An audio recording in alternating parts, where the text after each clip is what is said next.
Assalamualaikum warahmatullahi wabarakatuh. Selamat pagi, ketemu lagi dengan saya, Aiswarya Nur Az-Zahra Tuko Alo, siswi SMP Plus Airlangga Balikpapan, dari kelas 82, kali ini dengan pembahasan perlawanan rakyat Indonesia terhadap pemerintah Hindia Belanda.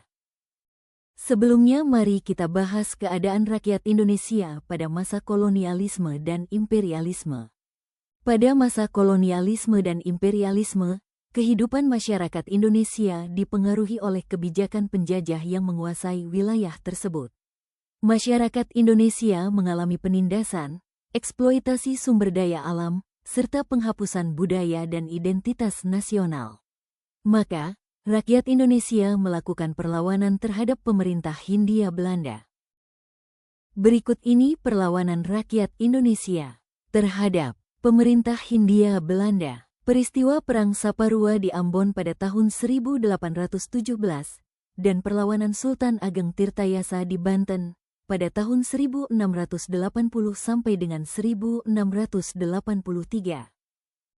Perang Saparua di Ambon disebabkan karena 1. Penduduk wajib kerja paksa untuk kepentingan Belanda, misalnya di perkebunan dan membuat garam. 2. Penyerahan wajib berupa ikan asin, dendeng, dan kopi. 3. Banyak guru dan pegawai pemerintah diberhentikan dan sekolah hanya dibuka di kota besar saja. 4. Jumlah pendeta dikurangi sehingga kegiatan menjalankan ibadah menjadi terhalang. 5. Penolakan Residen Vandenberg terhadap tuntutan rakyat untuk membayar harga perahu yang dipisah sesuai dengan harga sebenarnya. Pada tahun 1817, rakyat Saparua memilih Thomas Matulesi, Kapitan Patimura, sebagai pimpinan perlawanan terhadap Belanda dan merebut benteng Duurstede di Saparua. Namun pasukan Belanda berhasil merebut kembali benteng tersebut dan Patimura dan kawan-kawan dihukum gantung di Ambon, sementara Paulus Tiahahu dihukum gantung di Nusa Laut dan Christina Marta Tiahahu dibuang ke Pulau Jawa dan meninggal dalam perjalanan. Perlawanan Sultan Ageng Tirtayasa disebabkan oleh 1. Peristiwa perompakan atau pembajakan kapal milik Banten yang pulang dari Jawa Timur oleh kapal Belanda. 2. Tindakan pemecatan Sultan Ageng Tirtayasa oleh anaknya yang bernama Sultan Haji atas bantuan Belanda pada tanggal 1 Maret tahun 1680. Pada tanggal 7 April tahun 1680 Sultan Ageng Tirtayasa didampingi oleh anaknya, Pangeran Purbaya, dan menantunya, Syekh Yusuf, melakukan serangan pada Sultan Haji dan pasukan Belanda.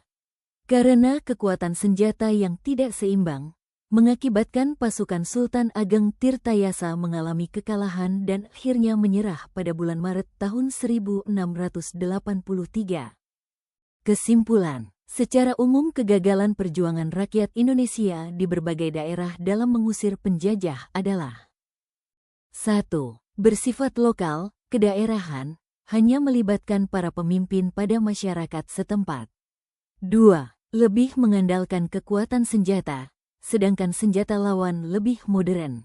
3. Sangat bergantung pada pemimpin.